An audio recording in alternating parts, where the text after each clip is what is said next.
Ang inyo pong Commission on Elections ay handa na magsagawa ng halalan sa November 2. Sa level ng 1 to 10, 9 po kami sa paghahanda na. In fact po, na-print na namin ang lahat ng balota, natapos kami sa ating pong cleansing ng list of voters. Nakapag-procure na po tayo ng mga dapat ma-procure. In fact, sa 19 billion 57 million na binigay po sa atin ng Kongreso sa pamamagitan ng GAA, ay nakagamit na po kami ng more or less 8 billion pesos. May natitira na lang po kami na more or less 11 billion pesos. At yan po ay nasa DBM pa, hindi pa po yan kasalukuyang na-download sa Commission on Elections. Yung 11 billion po na natitira ay para po 9 billion para sa honorary ng guru natin. More or less 1 million lahat sila na maglilingkod sa ating pong 225,000 na presinto sa buong Pilipinas.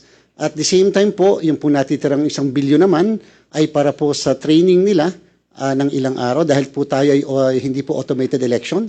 Tayo po ay manual na halalan para sa barangay Sangguniang Kabataan.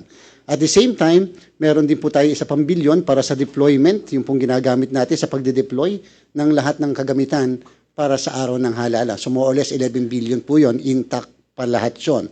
Yung pong 8 billion, yan po ay earmarked na and obligated na po yan. Kasama na yung lahat-lahat, kasama yung mga personal services, hiring ng casual employees, overtime services ng commission personnel, and procurement ng lahat po ng mga kagamitan.